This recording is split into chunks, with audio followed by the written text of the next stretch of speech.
Hi there, my name is Gabriel, and in this course, you're going to learn how to create your first app using ARKit. This app is the Ikea app. From a list of items, we're able to select virtual furniture and place them onto real-world surfaces.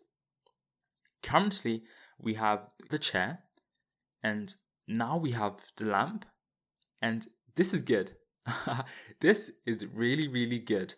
But it would be so much better if we had another item. So let's select the table and let's place it right here. Now, what about the vase? Let's select it and again, let's place it right over here. Okay? And so if you're ready to dive in and create this app, what are you waiting for? Enroll in this course today.